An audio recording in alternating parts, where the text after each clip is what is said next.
Hi everyone, ikaze nanone kuri YouTube channel yanjye ari nayo yanyu yitwa Fisher TV.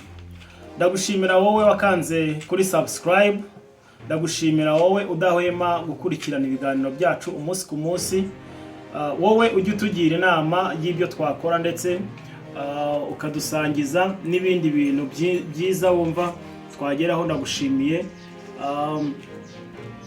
Hanyuma rero uyu munsi nagira ngo niba uri kureba kino kiganiro ubanze ukande kuri subscribe niba utarabikoze, usangize ino video abandi bantu kugira ngo nabo bajye badukurikira umunsi ku munsi.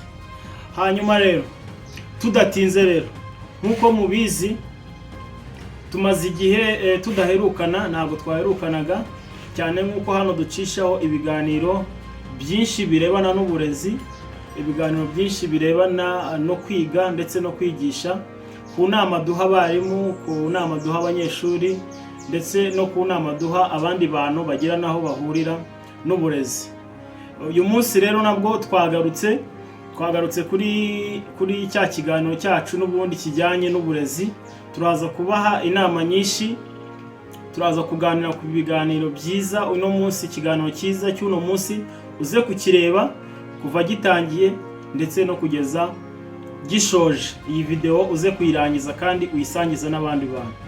Tudatinze, nkuko mubizi usanga hari ikibazo cyugarije abana, ariko icyo kibazo cyuko abana bajya batsindwa umunsi ku munsi. Ugasanga umwana ejo bundi yazanye amanota makeya, ejo bundi yazanye amanota makeya. Wowe nk'umubyeyi cyangwa undi muntu ufashe umwana ntumenye aho birimo birapfira. Uyu munsi tugiye kuganira ku bintu bitera gutsindwa kw'abanyeshuri, harimo n'ikibazo kibyugarije cyane gikomeye cyitwa ubwoba. Ese ubwoba bushobora gutuma umwana atsindwa cyangwa bigatuma azana amanota makeya? Nicyo tugiye kuganiraho rero. Tudatinze, turifashisha abanditsi bakoze ubushakashatsi ku kijyanye n'ubwoba bushobora gufata umuntu mu gihe wenda yaba ari ikintu agiye gukora. Abenshi 80% bagiye bagaragaza yuko ubwoba ari cyo kintu gishobora gutuma ibyo washaka gukora utabigeraho. Ni ukuvuga ngo niba hari ibintu ushaka gukora, bisaba kugira ngo ubanze wikuremo ubwoba, ubanze wumve yuko icyo kintu ugiye kugikora kandi ugishoboye, ubanze wumve yuko hari n'abandi bantu babikoze. Iyo rero utangiye gushidikanya hakaza inzira ebyiri mu mutima, niho ubwoba butangirira. Nibwo utangira kugira ubwoba mu mutima ndetse ugatangira no gutekereza ibindi bintu. Ibyo bintu iyo bikomeje kwiyongera, haza ikintu mu mutima wawe kivuga ngo ibyo bintu ntabwo kibishoboye. Icyo rero ni process y'uburyo ubwoba bwataka umuntu ndetse bukageraho naho ibyo yatekerezaga gukora atakibikoze. Ku bana akenshi hari igihe usanga umwana hari ibyo yarazi, kandi hari ugasanga umwana hari ibyo yarasanzwe ashoboye yigishijwe na mwarimu, ariko yagera mu gihe cyo gukora ikizami uwo mwana ugasanga birahagaze, ugasanga nta kintu ari gutekereza, ugasanga mbese mu mutwe nta kintu kikirimo. Kandi mu by'ukuri mu gihe yiga ari kumwe na mwarimu yarabyize akabimenya, mu gihe mu rugo yabyize ukabona ko abizi. Rero icyo gihe iyo bigeze gutyo mu ishuri, nta kindi kintu nk'umwana aba agishoboye gukora. Uyu munsi rero ubwo bwoba n'abantu bakuru bibaho, ariko tugiye kurebera hamwe kimwe mu bintu bishobora gutuma umwana atsinda neza mu gihe bwa bwoba wamufashije kugira ngo bugende. Ni ukuvuga ngo tudatinze, niba umwana wawe ajya agira ubwoba mu gihe cy'ibizamini, banza umwicaze umubwire uti ibi bintu urabishoboye. Ubanze umwumvishe yuko ibyo bintu abikora, ubanze yumve yuko nta kigoye muri byo, yumve yuko ibyo byose n'abandi bantu babikoze, yumve yuko ibyo byose n'abandi bantu babigezeho.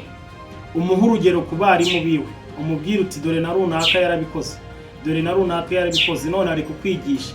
Umubaze icyo we yumva yageraho, hanyuma umubwire uti ibyo bintu uzabigeraho kubera yuko wakoze neza kandi kubera yuko uri gutsinda neza. Najya agera mu kizamini bizajya bimufasha iki? Bizajya bimufasha kwicara akumva yuko za ntego ze afite zo kugira ibyo ageraho nta handi hantu cyangwa se nta bundi buryo ibyo bintu yabigeraho atatsinze. Bitume bwa bwoba burwanywa, ubwoba burwanywa n'ibyo ngibyo byinshi yifuza kugeraho. Ikindi cya kabiri, ugomba kumuha umwanya agatekereza we ubwe ku giti cye.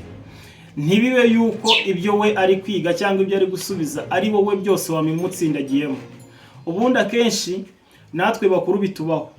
Niba hari ibintu wowe ushaka kugeraho cyangwa se ibintu ushaka gukora, si byiza yuko ibyo byose hari umuntu ukubwira ngo kora ibi, cyangwa hari umuntu ugutegeka ibyo ugomba gukora, akakubwira ngo ibi n'ibi n'ibi ugomba kubikora kandi neza. Icyo bivuze, reka umwana atuze mu mutima, umuha umwanya no kwiga, umubwire uti ibyo bintu urabishoboye, ngaho genda wige. Nibiba na ngombwa mu gihe wamufashaga umureke mu rugo, umuhe nk'iminota 30, umubwire ngo kora ibyawe, igafata umwanya wige. Hanyuma mu gihe ari muri urwo aho ngaho ari kwiga, bizamufasha kubona yuko inshingano nawe zimureba ku giti cye. Ikindi cya gatatu, mureke niba ari mu rugo ntiyirirwe mu masomo gusa. Bivuze iki? Wifata umwana ngo umugumize mu bintu by'amasomo gusa, cyangwa ngo agume mu kwiga gusa. Mwereke indi mikino, mwereke ibindi bintu, mwereke mbese ibindi bintu bitandukanye n'amasomo, kugira ngo no mu mutwe aruhuke. Bizajya bimufasha guhora yumva nta ikintu cya mbere ari ukwiga gusa. Ntatekereze yuko nta kindi kintu ashobora gukora atari ukwiga. Umureke akore n'ibindi bintu, niho uzajya ubona n'ibyo ashoboye.